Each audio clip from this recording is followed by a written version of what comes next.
Hello, everyone. I'm Janet Salmons, Research Community Manager from Sage Methodspace, and I'm here with this lively roundtable discussion co-hosted with Marc Spooner, who wrote an article and edited a special issue in Qualitative Inquiry that was the springboard for this conversation. But before we get started, if you're new to Methodspace, this is a blog community hosted by Sage Publishing, and we're interested in everything to do with designing, planning, conducting, analyzing research, writing about it, sharing results in all different kinds of ways. And you can see at the heart of this diagram, we have teaching and learning, because we think whether you are a brand new researcher or an experienced researcher, we all have something to learn. And that's why I enjoy having these kinds of opportunities to get together and exchange ideas. I want to just start by asking each of you to briefly introduce yourselves. And why don't you start, Marc? Hi, I'm Marc Spooner. I'm up here in Canada at the University of Regina in the Prairie province of Saskatchewan. And I did indeed have the pleasure of editing a special issue on higher education in the time of Trump and beyond, resistance and critique in qualitative inquiry. And this led to the panel today, which I'm really looking forward to our roundtable discussion about academic freedom in the state of higher ed sort of globally. So thank you. So Nicole? You're muted. Thank you. So thank you very much for having me. My name is Nicole Brown, and I am Associate Professor at the University College London Institute of Education. And I'm really excited to be here today because although we haven't contributed to this particular special issue in the Qualitative Inquiry, my colleague and I wrote an article for the Qualitative Inquiry, which is an autoethnographic poetic inquiry, and it's all about the kind of active resistance that people engage with in higher education in order not to be silenced and marginalized. So this is where our kind of interest comes in, and I'm going to hand over directly to Áine to introduce herself, because she's the lead author on this particular article. Oh, thank you very much, Nicole. So I also work in the IOE. I'm a lecturer in languages and education in the International Center for Intercultural Studies. And I work primarily through poetic inquiry, and I'm interested in creating translanguaging dialogic spaces to elicit poetry. I work collaboratively, and I also use a method called applied ethnopoetic analysis, both of which I use to try to uncover voice for and with marginalized speakers of languages other than English or of non-standard varieties of English. And Natalia? Well, hello for everybody. Hola, Connie. In Mexico. I am Natalia Reinoso. I live in Colombia, and I am an independent researcher, and I believe that I'm the only one here that is an independent researcher. I live kind of in the borderlands of academia. I am a lecturer also, so I can I have developed some projects with very diverse interdisciplinary colleagues in universities. In arts, in philosophy, in health sciences, and in community psychology, which is my main development field. So I think this invitation, when I think about this invitation that you did to me, Janet, I'm very thankful for that. I was very eager to hear about the perspectives that you have in other countries. How is it working?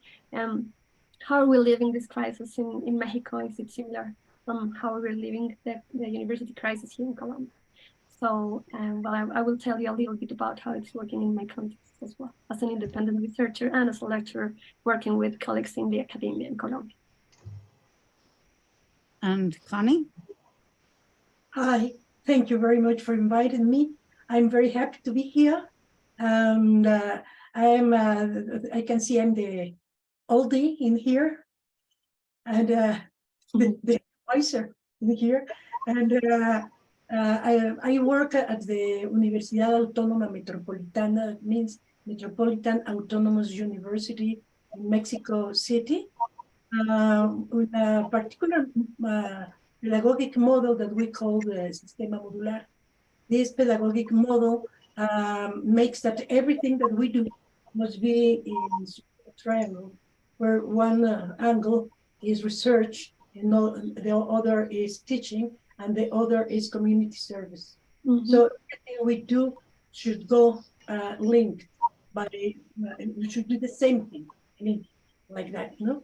I think we in Mexico, as in other places in Latin America, well, we in Mexico are now in a privileged position because we got a little bit of breath outside neoliberalism. We're neoliberal still, but we have these 4 years with a little bit of rest of that.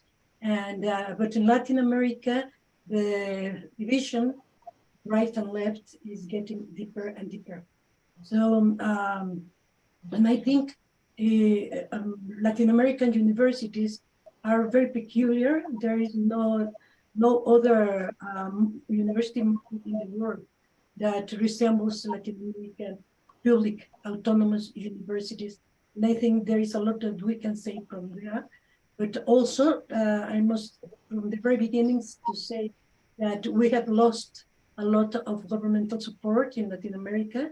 Increasingly more, the students' matricula is going to private universities, and also the budget that was allocated to public universities is going to private universities, veiled under the name of scholarships.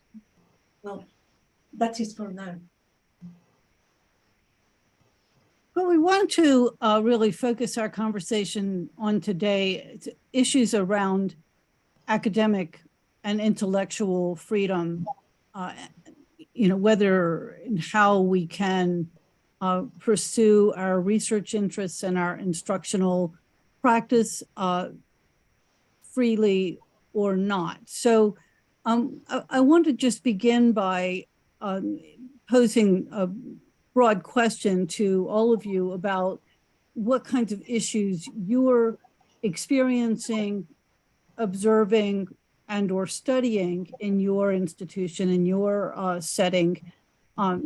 So you know, what are you seeing as either the advantages that are helping people to be more inclusive and have that freedom, or what are the constraints? But Marc, why don't you begin, since you kind of got this project rolling? Well, one, thanks a lot to Sage and to Methodspace and to you, Janet, for making this happen. And I'm really interested. I think this series will be an important one, especially for marginalized scholars or globally around the world. In Canada, we're a bit unique because our academic freedom doesn't come from the state, but rather from our labor union collective agreements. So we're highly unionized in Canada. Almost, I think it's 94% of the professoriate is unionized across Canada. And our academic freedom is actually part of our collective agreement bargaining. We bargain for academic freedom. And so it's a bit different than in most of the places around the world where the state or some version of the state and different levels of government and the university help guarantee it. For us, really, it's a bargained right. That's you know, we'll strike over it because it's part of our collective agreement. We'll take less money sometimes because we want to make sure that that part is strengthened or maintained. So that's something unique and that I can share with with our viewers that in Canada, our academic freedom is guaranteed through our collective agreements. So it's a labor issue. Right, right. So, Nicole and Áine, since you co-authored the article, I'll just, pose it to the two of you together to respond. What are you seeing where you are? Yes, thank you. So I would suggest, first of all, in response to what Marc just said, we have the same kind of system in the UK where academic freedom and freedom of speech are encoded as good practices and partially encoded even in some kind of legislations. But the reality is quite a different experience, because although it's all there are just way too many groups of people that feel they can't actually be open and honest about their experiences for various reasons, because they fear stigmatization for disabilities, they fear stigmatization and discrimination for racial purposes, whatever it is, there is in reality so much that actually prevents people from expressing themselves freely. And I guess that's really where Áine and my work comes in that particular article that we've written. And I thought it may be a good idea to just share one of the poems that's in that article, and read that out to you, because it kind of encapsulates everything from the two perspectives of ours. Áine, do you want to kick off? Okay, so careering as Sestina. Life is a series of marriages. We try to connect ourselves, the other, the work in which we participate. I want my work to mean something, to do, to think, to share, to research. I thought I'd come with open wonder to this work. In the playground, my child says hi to everyone, runs up, reaches out his hand. In the process, some children answer, and some are mortified by his attempt at dialogue. Othered, ostracized, missing dialogue. Day after day wanting to connect in academia. We must process being overwhelmed, needing to participate. It feels like a privilege, a calling to work flexibly with others in research. And I am hurt. How can I ensure that I succeeds? I must research. Wait, what I really want for him is to be happy in creative dialogue with life. How can I make sure my mothering works? When I take my child to the childminder, I still connect to meetings in the car, so the work world knows that I participate in everything at all times. Yes, yes, yes, I say. I know the process. An academic career is a process of learning to fit in, to belong. You research what it means to participate and follow the instructions, no dialogue. Somewhere along the way, you forget to connect with yourself, with others. What remains is work. I have wandered corridors looking for an open door at work, for a window, for a way in through this labyrinth process. Maybe a conversation at the copier will connect me to a chance and I will pass as someone capable of research. Oh, I'm into poetry. Yes, and Blomart J and Ferrere P and dialogue. Oh yes, I'm really very smart and very keen. Could I participate? But how can you belong and participate when you don't understand the rules of work? You do think, but don't share or dialogue, because competition is part of the process. Faster, better, more impactful research is needed. There is no need to connect. My child shows me the process at the park, how to participate. I didn't research it or show him how play works. He climbs the rope, turns to connect, uses his "let me help you" dialogue. Well, thank you. Thank you. So we'll just continue going around and then open it up to comment back and forth. So Natalia, why don't you go next? Yes. What are you seeing in your environment? I just wanted to point out that I have little to add. after this intervention of Nicole. It's amazing how you can share it with poetry, what is going on and what we're sharing. Let me say that I am an independent researcher in part of what you have just shared. And I believe that I have more freedom than my colleagues outside academia, even though I have a little bit more struggles to find out my way as an independent scholar than they do. But the struggles that I now can see we're going to share are similar inside academia. But I believe I must, first of all, talk a bit about the national context so we can understand other struggles that we have here in Colombia in particular to do different kind of research. So as you all know, after the COVID pandemic, we have long effects that have increased, and we have like how do you call it, backtracking in our efforts to achieving justice and equity, especially for marginalized groups, and this here in Latin America and in Colombia, that is obviously even more agudo. I don't know how to say that in Spanish.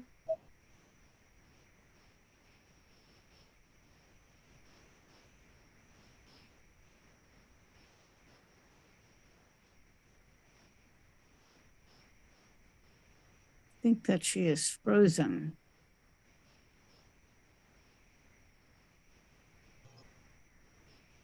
So Connie, why don't you go ahead and we'll come back to Natalia once her connection better. Yes. Well, I will start as well as Nicole did with this idea of the trade union. We have university trade unions where we are together, academics and how do you call it, other workers at the university. So, but it's very difficult to raise. I mean, the trade union can fight for our rights. Our salary is about 1/3 of what we receive. The other 2/3 are bonus, productivity bonus. Yeah. So if we don't produce a certain amount of things, then we are left 1/3 of our salary or less. Yeah. So the trade union is fights to get those 2/3 as part of the salary. Yeah, but it had never happened in the case. We can do that. But yes, we have a very old tradition of university trade unionism.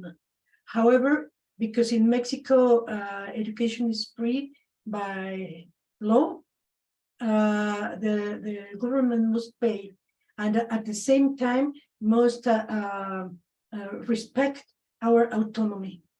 So the judges and the how do you say who are restraining our autonomy are the same processes of government in our own universities. Yeah, if we don't fight in the university, in the collegiate groups, we will. I mean, let's see. One part of our bonus was the accumulated productivity in 1 year. If we had a certain amount of productivity in a year, we received about 1 full month extra. Yeah, but this year, the rector decides how much are we going to get every year. This year, he decided that we will get 10% of what we got before. So and it's in the law. At the university law, this is all up to the decision of the rector. Yeah. So and we are in this fight now. But the problem also is that the trade unions are very deteriorated.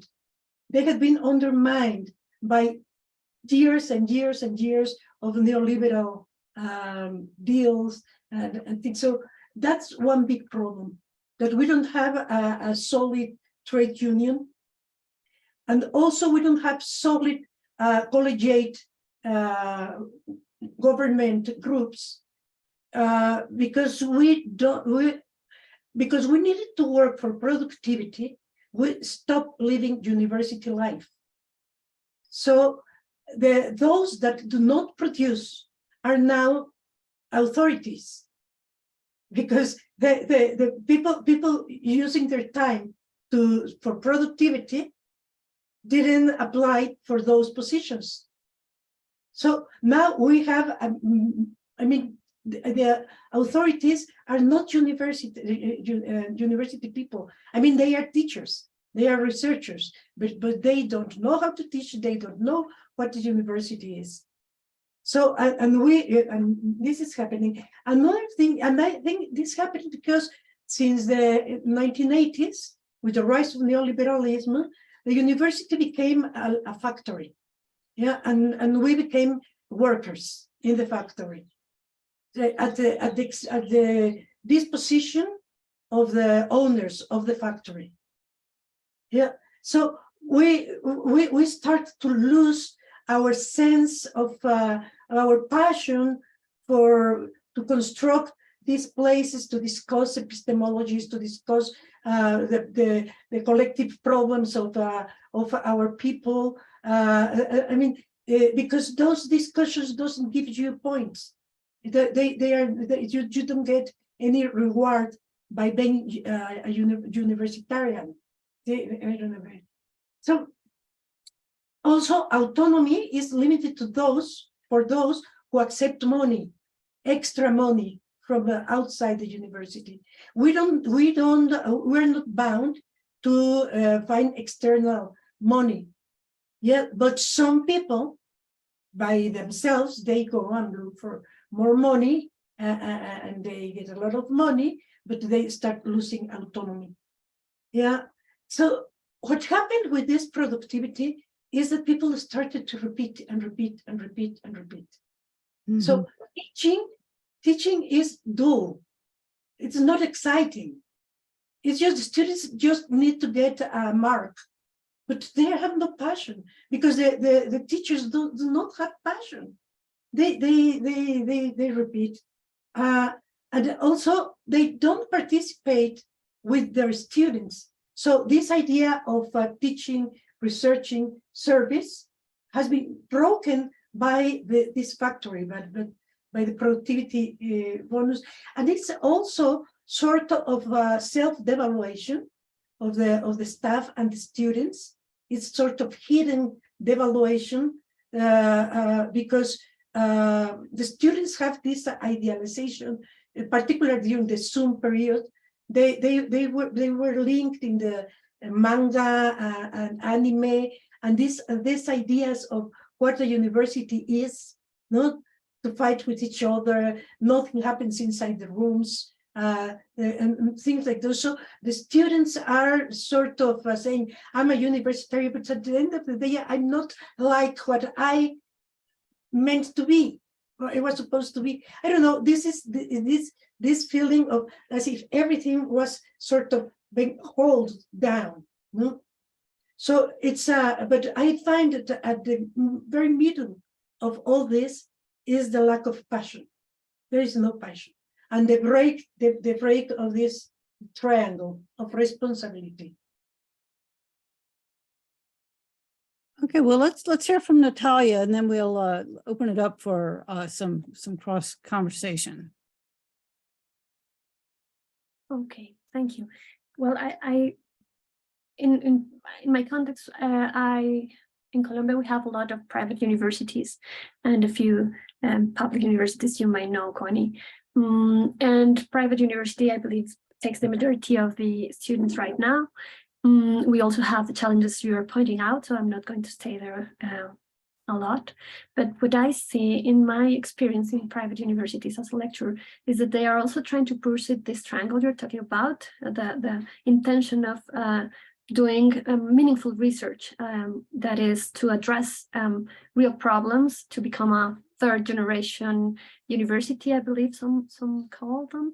And that is a huge challenge for private universities that are certainly competing between each other's for the students and for these bonus systems you're talking about as well, Connie, because I see my colleagues with enormous pressure of publishing and doing fast research, and with a lot of students to mentor and to supervise. And in my experience with my colleagues, I see their compromise with the teaching and with the research, but they're struggling to do meaningful research because of these pressures to be national and internationally competent, because we also are trying to follow the northern standards of quality, you know what I mean. So in that context, we have another kind of issue, particularly in Colombia, which is that you might all know, we have been advancing, we were advancing in our peace efforts in Colombia, but we are going backwards like very, very fast. And there are a lot of armed groups that are increasing the bridge between the urban settings and the rural settings. And in urban settings, we have the universities. So we have a lot of problems that we cannot address properly because we cannot reach alliances with the community projects that are being developed there.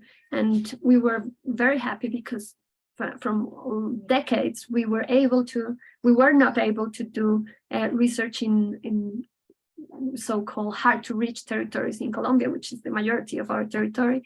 And now we're going backwards, and we cannot I have one example which I'm collaborating in, maybe we can talk about it a bit later, with former guerrilla members, developing with the Faculty of Psychology, with my colleague Laura Fonseca and Rocio Gonzalez. They lead this project, which is built, it's a grassroots educational project, which I believe is amazing because it's a community of former guerrilla members that are building another way of living, of achieving a buen vivir, a good living project, but not with the armed part, and it's being very challenging for researchers, independent or academic researchers, to collaborate right now on those matters. So it seems like we have, a wide range of constraints, whether they're kind of the cultural issues within the institution and governmental regulatory kinds of factors, and even the issues in society, like the conflict that is completely outside of our control. So just want to to open it up for your comments to each other about some of these kinds of issues. And Nicole, you had your hand up. Thank you. Yes. So I put my hand up earlier because what Connie was saying about, that kind of marketization and the emphasis on productivity, that's definitely something that we are experiencing here in the UK too. But I would suggest that, our experiences are probably more protected than those, presented by Connie and Natalia. I would have thought that, some of the institutional guidelines and practices are there to probably protect individual researchers a little bit more, and therefore allow us more to explore resistance, and it's probably with less consequences, if you like, sort of less deep-rooted consequences. The consequences tend to be more on a personal, individual level. And that's one of the items, or one of the matters that we discuss in our article, is, that we use particular forms of active resistance. Áine, do you want to come in here and explain, because that was really mainly your part of the article?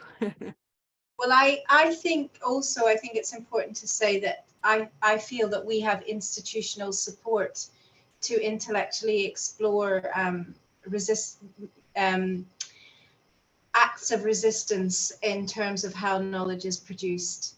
I feel, particularly in our institution, we really are supported to do that, and the article explores the ways in which to do that through translanguaging, through poetic inquiry, and through collaboration.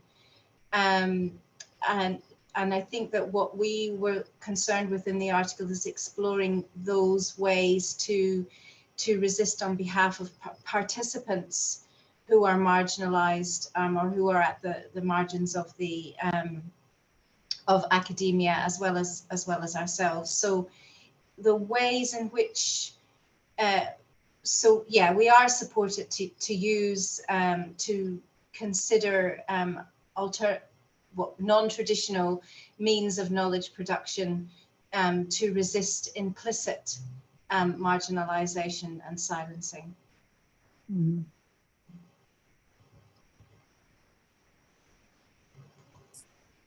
Connie, good. Just going back with the poem, I think this part of belonging, I see that there is this differential way of living the university according to generations. Yeah, in our university we have this tradition of fighting and passion and people and left way of looking at things, but it is dying with our generation. And then comes another generation that tried to resemble our generation, but never belonged to this generation. And I think it's a problem of our generation, that we didn't open the space enough. We were very happy being hippies first in the 60s, and then being revolutionary, and then being popular, with working always with people, and then we were very, very, very happy, enjoying our bodies and all the things that we won, in the 60s and the 70s, but we didn't see the next generations, and I think the middle one tried to join, but we never. What you said about the yard and your child going and trying to be it. Sometimes you can do that, but sometimes you can't. As you said, and I think this happened. There was no. It's not the same language. It's not the same semantic. Body, but we live and what live the next generation, and then we have the third generation, the next one, and that generation has no idea of what the university is. They got a job, they got a master's degree, a PhD, a post-PH, another one. They write nothing, but they are published, and so on. But they don't know what are they doing. Well, yes, they are doing business. And I think there is no communication between the second and the third generation. So I think there is a big conflict of communication, but we are dinosaurs and we are extinguishing. So there is a lot of questions that you raised, Janet, were about what we think we can do. And because it is 11:40, I don't know where start talking about that or not. Well, that's it. Áine, you wanted to jump in? Well, I have a question really, and I just wonder whether depends on your discipline. So I feel kind of lucky or privileged, I suppose. Well, I'm very aware of how privileged I am to be in academia in the first place, even if I feel I'm on the margins, because I'm working with participants who are seeking access to it and who are sometimes, often, usually, as or more accomplished than me. But because they're refugees and asylum seekers and they're dealing with the context of a wider exclusionary environment, they don't have the same access privileges as I do. But I feel lucky that I think the discipline or the area that I'm working in terms of intercultural studies and language studies provides me a good space to think about those issues and to engage in practices of resistance, I think, through, for example, intercultural poetic inquiry or applied ethno-poetic analysis, and consider means of recognizing voices which are excluded. So yeah, back to my first question, I wonder whether the discipline makes a difference.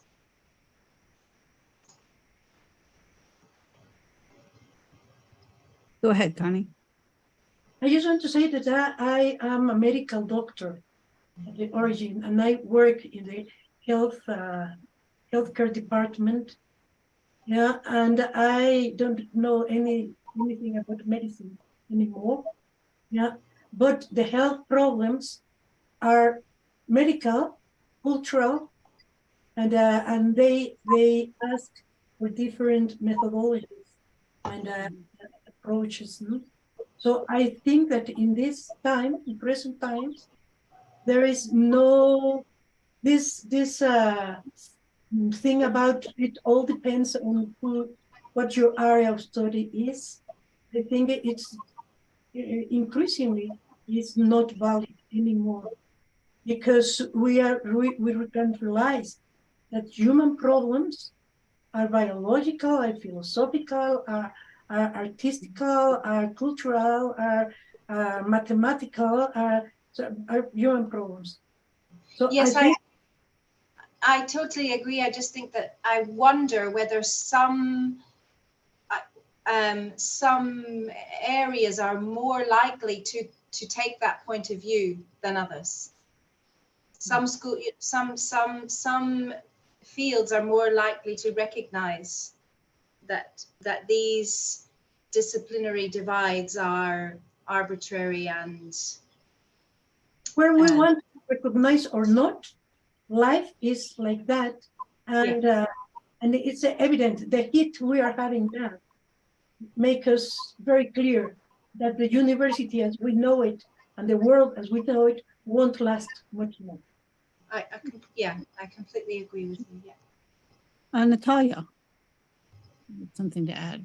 Yes, I'm not sure if it's our disciplines or our applied experiences, also as Connie has pointed out. I think that maybe from my experience as a psychologist, I have had different versions of myself as a psychologist. And that is because of the possibility of working with other people. You were also saying the kind of work that you do. It's because of the people we work with. I believe it's more that what is making us more sensible. And of course, those are decisions that we address theoretically as well as ethically. But what I do believe also is that we can share that in diverse fields in our practice as teachers and also as researchers. For instance, now that you were talking about autonomous resistance practice, I'm so happy to hear this practice that you and Nicole have. And I wanted to share to you too that I also use autoethnography, but most as an excuse to develop like reflexivity exercises in my students and sometimes I use it strictly directed to develop cultural humility in physicians and other health professionals.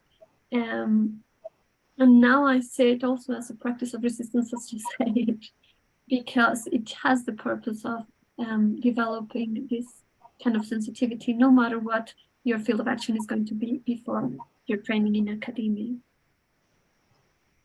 I want to just take a slightly different tact and ask you, and I think it's kind of talking about the different generations, and one as academics, whether we're teaching, doing research, supervising researchers, thinking about the next generation coming up. And one of the issues that is critical in the US right now, around say different topics that people might study, or even the identity of the researchers and the real risks that people encounter, to actually carry out the research.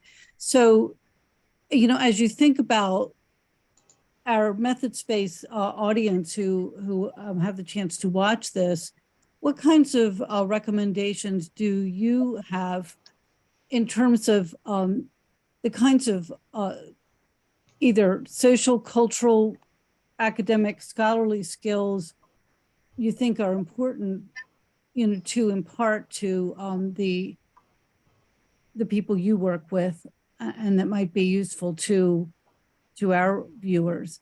You've certainly, mentioned the role of collaboration and communication, even internally within, say, your department or your, university setting. What other recommendations do you have? Are you asking anyone, or? Yes. Do you want to start? I can start. I just want to draw on that lovely phrase you used, Natalia, about cultural humility. And so I think key to that is listening with humility to the person that you're speaking to, without expectations about how you think they should tell their story, which I think is really central to applied ethnopoetics. And so listening for the poetics inherent in another person's narrative, and not imposing expectations around how others should tell their stories. I think that is something that's really important for collaboration. So are you suggesting that those would be skills for a research supervisor in terms of listening to their students, or that these are skills you're trying to impart to the young researchers or the new researchers coming up, so that as they're either working with their colleagues or with research participants, they're approaching them with humility and listening? So me as a researcher, for other researchers like me, but also when I work collaboratively with my participants, that I listen with humility, and that we listen to each other in that way. Can I build on that a little bit Yes. further? So I totally agree with what Áine was saying, building on Natalia's words, but I would like to kind of push that another step further. And I would say it's not just about, like respecting and listening to each other. It's also then about being a good ally, and good allyship is really, really important. Mm-hmm. And again, I know that you're saying, is this in the role of a researcher, or is that in the role of a supervisor? I would suggest that, we all play so many roles, and it's always important to be an ally, no matter in which role you are. Maybe you are in a privileged position. Well, then be an ally for somebody who's not quite as privileged. And that's something that obviously any kind of privilege isn't black and white. There are lots of shades of grey. You may be marginalized in some areas and actually privileged in others. So, you know, I think that everybody can actually take this step of being sensitive to other people's feelings and experiences, of being empathetic, of listening, and then acting upon that, but through good allyship. I think it's a very important point as we look at, you know, some of the racial, cultural, LGBT issues where, you know, people who are in a more vulnerable position, or even people who are newer and don't have the position, a stable academic position. So, you know, how can we, you know, stand with them and let them know that they're not facing those forces by themselves? Important point.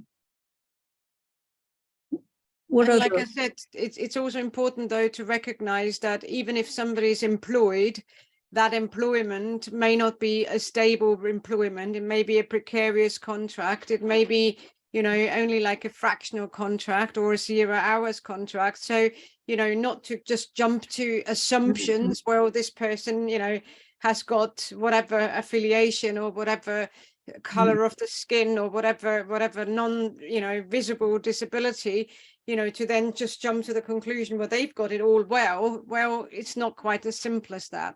Mm-hmm. Mm-hmm. Connie.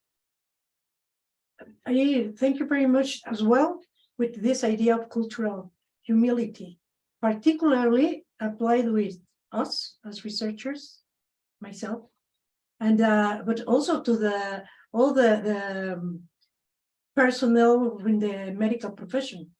I mean, it's amazing, the arrogance. Their arrogance is sometimes really frightening, no? But I think every time we have a little bit more of power, we lose humility. So one of the things that I will think, first, I must stress that I do think that we are not going to have universities for very much time. I don't know, years. Yeah. And I think we need to go back to what university was. And when the university was in the streets, university was for people who wanted to go and listen to the teachers or to people that had something to say. And then they started to have something to say, and they communicated with others. No? And I think that we have failed also in putting the instruments in the hands of people. We research people very sympathetically, very with humility, listening, whatever, but we research people. I mean, that is our object of study. But we don't put the research tools in the hands of people. We don't put the teaching tools in the hands of people. We don't make the communities a library. We don't put the people to write. I mean, we don't work with people to write their own books and build up their own library. We don't do that. And when we stop having the budgets for our privileged positions, then the people will need desperately the tools to get knowledge to defend themselves in catastrophic moments of their lives. And I'm not talking about the future. I'm talking about the present. Mm-hmm. I'm talking about the amount of people that has been killed daily because of the peers in the supermarkets, or because of the bombs in Syria, or because Netanyahu is crazier than ever, or because floods, or because I mean, we are dying now, not tomorrow, not now. Yeah, and this way of life, we can keep this way of life. In Japan, the schools, the primary, elementary, secondary schools are closing because there are no Japanese children. The whites in the United States are becoming less and less and less. White supremacy can endure if they don't reproduce. Yeah, so there are many changes that are going on right now. If we don't put our knowledge in the hands of people, I think we will be failing to our obligation, to our historical responsibilities. So I think we need to start by collective reflection about what is painful for us and for them, and then find and dig upon that.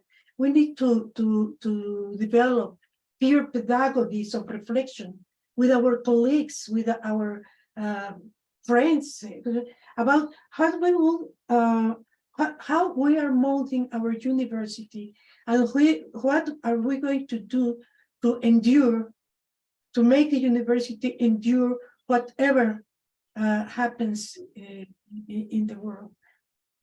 We need to build pedagogies of reflection about our social and historical responsibilities. Indeed, we need communities of reflection about the value of understanding. What is understanding for? To write a book, to write a paper, to give a conference? What's the value of understanding? I think we are lost with that. We need to understand what for. If we don't, we are losing quality. We are losing quality because we are losing a more transcendental goal for the things we do. Well, quality. Okay. Well, we're coming to the end of our time together. Marc, I wondered if you wanted to respond to the conversations we've had, if you've got any comments to summarize. When I was trying to be cognizant of the space I occupy as a white male and as a privileged Westerner in Canada, it's very interesting to hear the different lines into this question that we've been asking. And although I might get overlooked for a promotion, or at the very least lose my job, my actual physical safety isn't at issue. I'm not going to get kidnapped or harmed in a physical way. I think in my country, if I dare to oppose powerful interests, and I think that that's not the same across the world in different places. I think that if I were going to tell, and what I'd like to tell the next generation and my colleagues is that we're part of a global community, that events like today's really reinforces that, and that there are lots of overlap. The mechanisms, the technologies used by the state and powerful interests to marginalize and erase and push out research that is participatory or critical and questioning or dangerous or collaborative or from the heart or indigenous, those technologies change from place to place, but the spirit behind them doesn't, and that's to keep out and to protect powerful interests and to sort of limit and categorize and sort of sequester knowledge that's dangerous. And by dangerous knowledge, I mean that's dangerous to powerful elites that question unearned privilege and inequitable power structures. So I think that these have to happen more, and there are lots of barriers to these to these types of conversations that we're having today. Some are technological, who has access to the technology to be able to even be in this space.